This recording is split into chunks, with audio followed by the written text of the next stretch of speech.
Bismillahirrahmanirrahim. Beberapa tempat di mana kedustaan itu dibolehkan. Ya.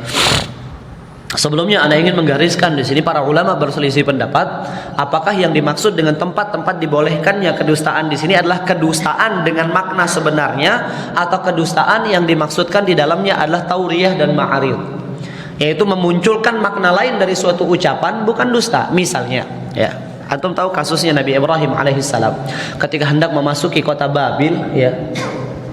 Di situ ada seorang raja yang dia itu punya obsesi buruk, ya. Di mana dia pasti ingin merebut istri siapapun gitu loh. Kalau diketahui ini adalah istrinya orang, langsung dia ambil. Maka Nabi Ibrahim ditanya, "Man hadhihi?" Siapa ini? Apa kata beliau? "Ukhti, saudariku." Ya, tidak berkata istriku. Apakah ini kedustaan? Tidak, ini yang dimaksud dengan tauriyah. Yang dimaksudkan apa? Ini saudariku, sama-sama anak keturunan Adam. Tidak dusta, ya, tapi menunjukkan suatu makna yang tidak dipahami oleh orang yang bersangkutan dan dia pasti akan memahami makna yang lebih dekat. Ini maksudnya tauriyah. Ya. Nabi SAW ketika hijrah ke kota Madinah, ya, orang-orang musyrikin di Mekah meletakkan sayembara. Yang berhasil membawa Nabi hidup atau mati ada upahnya. Ya. Kemudian Nabi SAW bertemu dengan seorang badui di tengah perjalanan beliau. Ya. Dan ditanya, "Kamu siapa?" Ya. Apa kata Nabi SAW? Ya, kamu dijelaskan. Katakan siapa dulu, siapa namamu? Ya. Dari mana kamu? Kata Nabi, "Ana minal ma." Katanya, saya dari Alma. Alma ini merupakan nama suatu tempat di kota Yaman. Ya.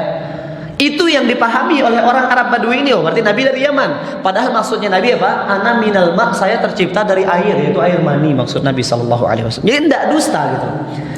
Suatu kata memiliki beberapa makna, ya. Kita tahu orang lain akan memahami makna yang ini, namun kita memaksudkan makna yang jauh.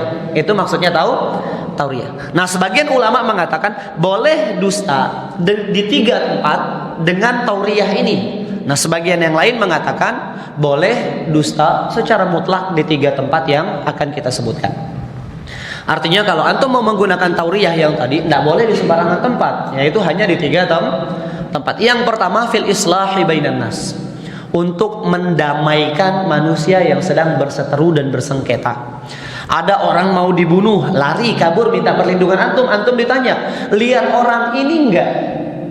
Ya, kemudian antum berkata, "Tidak." Padahal antum sembunyikan dia di dalam rumah antum, maka ini tidak dihitung sebagai sebuah dosa. Jelas ya kawan sekalian?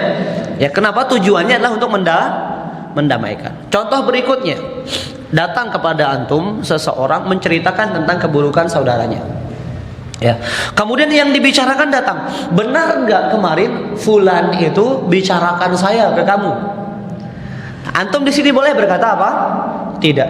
Katanya dia datang kemarin, dia ngomong apa? Antum bilang dia ngomong ini tanpa antum sebutkan pembicaraan tentang saudaranya tadi, maka ini kita katakan apa? Kedustaan yang dibolehkan karena tujuannya mendamaikan manusia. Nanti kita akan sebutkan dalilnya, ikhwas sekalian. Kemudian yang kedua, fil harb, ketika terjadi peperangan. Al harbu khudah, ya. Peperangan itu memang kedustaan, saling tipu, ya.